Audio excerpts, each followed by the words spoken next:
Hello friends, welcome back to simple cuisine Bangla. আমাদের আজকের recipe chicken biryani without card. এটি একটি রিকোয়েস্টেড রেসিপি। আমার সম্মানিত দর্শকদের মধ্যে কয়েকজন আমাকে এই রেসিপিটির জন্য রিকোয়েস্ট করেছিলেন। আর হ্যাঁ, আপনাদের মধ্যে কারো যদি কোনো রিকোয়েস্টেড রেসিপি থাকে অবশ্যই আমাকে সেটা কমেন্টের মাধ্যমে জানাবেন। আমি যে কোনো রান্নায় সহজ পদ্ধতিতে বানাতে পছন্দ করি এবং সেটাই আপনাদের সঙ্গে শেয়ার করে থাকি। তাই যে কোনো রান্নায় সহজভাবে আমি আমার মতো করে আপনাদের সামনে প্রেজেন্ট করব। তো চলুন আমরা এখন চিকেন বিরিয়ানির জন্য চিকেনটাকে প্রিপেয়ার করে নিই। আজকের বিরিয়ানির জন্য আমি নিয়েছি রেগুলার কাট করা 1 কিলো চিকেন। তবে এখানে আপনারা চাইলে বিরিয়ানির জন্য স্পেশালি বড় বড় সাইজের কাটিং করা যে চিকেন পাওয়া যায় সেইগুলোও নিতে পারেন।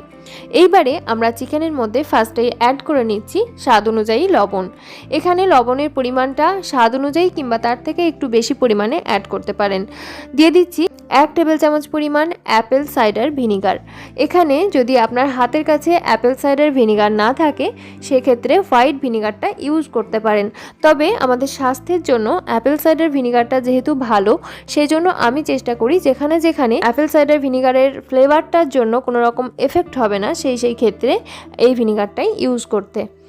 তো এরপরে অ্যাড করে দিচ্ছি 1 চামচের 4 ভাগের 1 ভাগ হলুদ গুঁড়ো।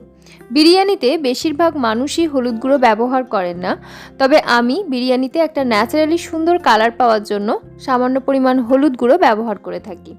অ্যাড করে দিলাম স্বাদ অনুযায়ী লঙ্কার গুঁড়ো এবং 1 টেবিল চামচ পরিমাণ কাঁচা সরিষার তেল। এই কয়েকটা জিনিস দিয়ে চিকেনটাকে ফার্স্টে ম্যারিনেট করে নিচ্ছি।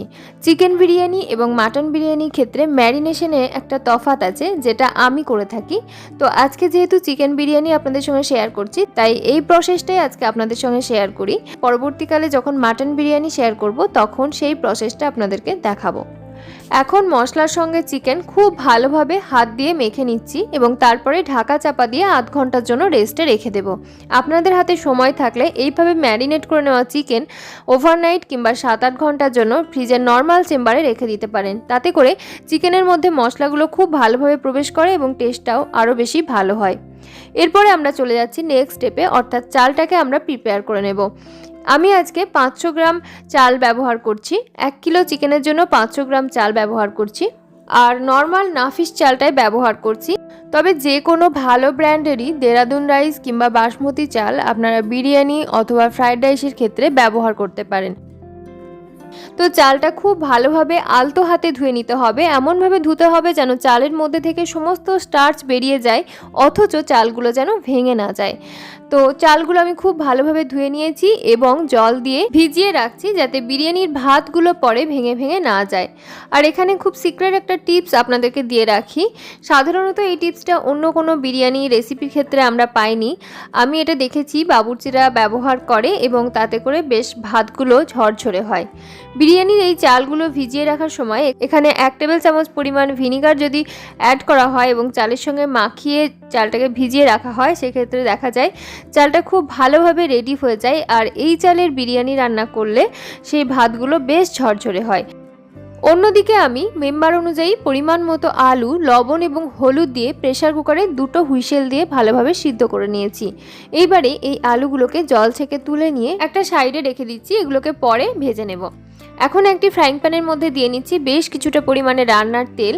আর তেলটা বেশ ভালোভাবে গরম হয়ে আসলে আগে থেকে ম্যারিনেট করে রাখা চিকেনগুলো এক এক করে তেলের মধ্যে অ্যাড করে নিচ্ছি এবং মিডিয়াম টু হাই ফ্লেমে চিকেনগুলোকে বেশ ভালোভাবে উল্টে পাল্টে লাল লাল করে ভেজে নেব। চিকেন বিরিয়ানি রান্নার সময় যদি চিকেনগুলোকে এভাবে মশলা মাখিয়ে উল্টে পাল্টে লাল লাল করে ভেজে নেওয়া হয়, সেক্ষেত্রে দেখা যায় সেই বিরিয়ানির টেস্টটা অনেক বেশি ভালো আসে। বিশেষ করে বিরিয়ানিতে চিকেনের টেস্টটা খুব বেশি ভালো আসে। অনেক সময় দেখা যায় বিরিয়ানিতে যে চিকেন ব্যবহার করা হয় সেই চিকেনের ভিতরটা একদম সাদা থেকে যায় আর একদমই টেস্টলেস লাগে। তাই এইভাবে যদি চিকেনটাকে প্রিপেয়ার করা হয় দেখা যায় খুব ভালো টেস্ট আসে এবং দেখতেও বেশ ভালো লাগে। চিকেনগুলো আমার লাল লাল করে ভেজে নেওয়া হয়ে গেছে, এগুলোকে এখন তেল থেকে তুলে নিচ্ছি। আর এই চিকেন ভাজার অবশিষ্ট তেলের মধ্যেই আগে থেকে লবণ হলুদ মাখিয়ে সিদ্ধ করে রাখা আলুগুলোকে ভেজে নেব। আপনারাও বিরিয়ানি বানানোর সময় সব সময় চেষ্টা করবেন লবণ হলুদ মাখিয়ে আলুগুলোকে আগে সিদ্ধ করে নিয়ে তারপরে ভেজে নিতে। তবে হ্যাঁ, অতিরিক্ত মাত্রায় সিদ্ধ হয়ে গেলে সেক্ষেত্রে ভাজতে গিয়ে অসুবিধা হবে, তাই 80% সিদ্ধ করে নেবেন, তারপরে আলুগুলোকে ভেজে নেবেন। আলুগুলোকেও বেশ লাল লাল করে ভেজে তেল থেকে তুলে নিলাম। এবারে এই অবশিষ্ট তেলটা দিয়েই আমি চিকেনগুলোকে রান্না করব। এর জন্য একটি ছাঁকনির সাহায্যে কড়াইয়ের মধ্যে অবশিষ্ট তেলটাকে ছেঁকে নিচ্ছি, যাতে অতিরিক্ত পোড়া অংশগুলো চলে না আসে। এবারে এই তেলের মধ্যে দিয়ে নিচ্ছি গোটা গরম মশলার ফোড়ন। এর মধ্যে আছে একটি বড় এলাচ, কয়েকটি লবঙ্গ, কয়েকটি ছোট এলাচ, তেজপাতা, দারুচিনি, আর দিয়ে নিলাম 1 বাটি পেঁয়াজ কুচি আর পরিমাণ মতো লবণ। এই সব কিছু দিয়ে তেলের সঙ্গে পেঁয়াজটা বেশ লাল লাল করে ভেজে নিচ্ছি। লবণটা অ্যাড করার ফলে পেঁয়াজটা খুব তাড়াতাড়ি নরম হয়ে আসবে এবং লালও হয়ে যাবে। অন্যদিকে ভাতের জন্য বসিয়ে দিয়েছি পরিমাণ মতো জল, আর নিয়েছি কিছু লবণ আর কয়েকটা তেজপাতা। এখন জলের মধ্যে এই লবণটা অ্যাড করে দিচ্ছি, আর 3-4টে তেজপাতা ধুয়ে রেখেছিলাম ওই তেজপাতাগুলো অ্যাড করে দিচ্ছি, আর 1 টেবিল চামচ পরিমাণ সাদা তেল এখানে অ্যাড করছি। ভাতের এই জলের মধ্যে অবশ্যই ফ্লেভারলেস সাদা তেলটাই ব্যবহার করবেন। আর চালগুলো দেখুন ফুলে ডাবল হয়ে গেছে। জলটা ফুটতে শুরু করলে এই পর্যায়ে খুব সাবধানে অ্যাড করে দিচ্ছি চালগুলো দেওয়ার সময় একটা হাতা ব্যবহার করার চেষ্টা করবেন, তাতে করে হাতের মধ্যে ফুটন্ত জলের ছিটাটা লাগে না। এরপরে ঢাকা চাপা দিয়ে ভাতটা হতে দেব, আর ভালোভাবে ফুটে উঠলে তারপরে ঢাকনা খুলে ফ্লেমটা কমিয়ে দেব। এদিকে পেঁয়াজটা মোটামুটিভাবে ভাজা হয়ে গেছে, তবে নরম হয়নি, তাই পেঁয়াজটাকে একটু নাড়াচাড়া করে নিয়ে তারপরে ঢাকা চাপা দিয়ে লো ফ্লেমে বসিয়ে রাখবো, যাতে পেঁয়াজটা একদম সফট হয়ে যায়। এদিকে ভাতটা ফুটতে শুরু করে দিয়েছে, আর আমি একবার চেক করে দেখে নিচ্ছি চালটা কতটা সিদ্ধ হয়েছে। চালটা মোটামুটিভাবে 50% কুক হয়ে গেছে। এখন আর ঢাকা দেব না, মিডিয়াম টু লো ফ্লেমে ভাতটাকে 70% মতো কুক করে নেব। বিরিয়ানি রাইসটাকে কখনোই 100% কুক করবেন না, সবসময় 70 to 80% কুক করে রাখবেন, আর বাকি প্রসেসিংয়ে 20 to 30% কুক হয়ে যাবে। পেঁয়াজটাও এদিকে লাল লাল করে ভাজা হয়ে গেছে। এই পর্যায়ে অ্যাড করে দিলাম আগে থেকে ভেজে তুলে রাখা চিকেনগুলো, এবং দিয়ে দিচ্ছি 1 চা চামচ পরিমাণ গরম মশলার গুঁড়ো এবং 1 চা চামচ পরিমাণ বিরিয়ানি মশলা। তার সঙ্গে অ্যাড করে দিচ্ছি 1 টেবিল চামচ পরিমাণ আদা রসুন বাটা। এবারে এই সব কিছুকে বেশ ভালোভাবে কষিয়ে নিচ্ছি। চিকেন বেশ ভালোভাবে কষানো হয়ে গেছে এবং তেল ছাড়তেও শুরু করে দিয়েছে। এই পর্যায়ে অ্যাড করে দিচ্ছি 1 কাপ পরিমাণ বাটি ধোয়া হালকা গরম জল। বাটি ধোয়া বলতে চিকেনটা ম্যারিনেট করার পরে জায়গাটার মধ্যে যে মশলাপাতি লেগেছিল সেই মশলাগুলো ধুয়েই আমি জাস্ট 1 কাপ পরিমাণ জল দিয়ে নিলাম, এবং ঢাকা চাপা দিয়ে মিডিয়াম টু হাই ফ্লেমে চিকেনটাকে রান্না হতে দিলাম। চিকেন পুরোপুরিভাবে সিদ্ধ হয়ে গেলে এবং জলটা একটু কমে আসলে আমাদের বিরিয়ানির জন্য চিকেন একদম পুরোপুরিভাবে রেডি হয়ে যাবে। এই পর্যায়ে আমরা একটা মশলা তৈরি করে নিচ্ছি। বিরিয়ানির মশলা সব সময় টাটকাভাবে যদি তৈরি করে বিরিয়ানিটা বানানো যায়, দেখা যায় খুব সুন্দর একটা ফ্লেভার আসে। আমি এখানে বিরিয়ানির জন্য ব্যবহৃত গোটা মশলা নিয়েছি, আর এগুলোকে শুকনো খোলায় হালকা করে টেলে নিয়ে তারপরে একটি মিক্সার গ্রাইন্ডার জারের মধ্যে নিয়ে গুঁড়ো করে নেব। এই পর্যায়ে এইবারে আমি তৈরি করে নেব বিরিয়ানির জন্য প্রয়োজনীয় পেঁয়াজ বেরেস্তা। এই পেঁয়াজ বেরেস্তা আপনারা চাইলে একদম রান্নার শুরুতে স্টার্টিংয়েই করে নিয়ে একটা সাইডে রেখে দিতে পারেন, কিন্তু আমি এখন লাস্টেই করছি। নিয়েছি 1 টেবিল চামচ পরিমাণ ঘি এবং বেশ কিছুটা পরিমাণ সাদা তেল। তার সঙ্গে দিয়ে দিলাম একটি বড় সাইজের পেঁয়াজ কুচি। বেশ লাল লাল করে পেঁয়াজটা আমি বেরেস্তা বানিয়ে নিচ্ছি। বেরেস্তাটা হতে থাক। এই পর্যায়ে আমরা চিকেনটাকে একবার চেক করে নেব।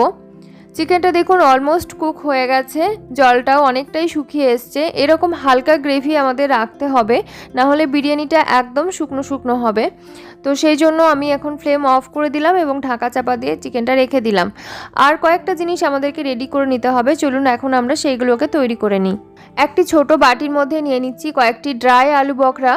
কেওড়া ওয়াটার 1 চা চামচ পরিমাণ অ্যাড করছি।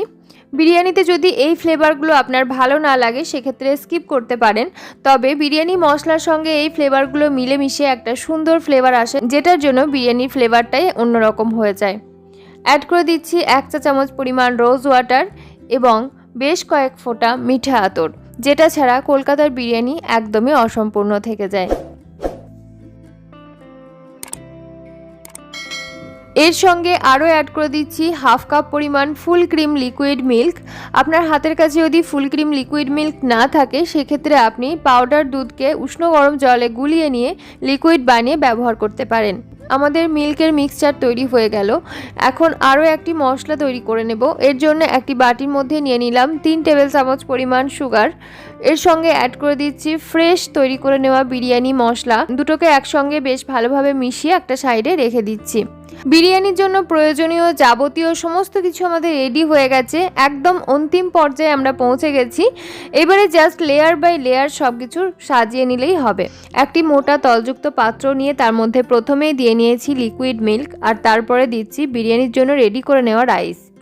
এরপরে অ্যাড করে নিচ্ছি আগে থেকে যে চিনি এবং বিরিয়ানি মশলার মিক্সচারটা তৈরি করে রেখেছিলাম, ওই মিশ্রণটা বেশ ভালোভাবে সমস্ত রাইসের উপরে ছড়িয়ে ছড়িয়ে অ্যাড করে নিচ্ছি। তারপরে দিয়ে নিচ্ছি পেঁয়াজ বেরেস্তা, তেল বা ঘি সহ পেঁয়াজ বেরেস্তাটা আমি ভাতের উপরে ছড়িয়ে নিলাম। এরপরে এক এক করে আলু এবং চিকেন দিয়ে নেব, তারপরে আবারও একটা রাইসের লেয়ার দিয়ে নেব এবং সেমভাবে এগুলো রিপিট হতে থাকবে। এভাবে আমি 2 থেকে 3টে লেয়ার দিয়ে নিচ্ছি। আজকের বিরিয়ানি বানাতে আমাকে আমার মা হেল্প করেছে।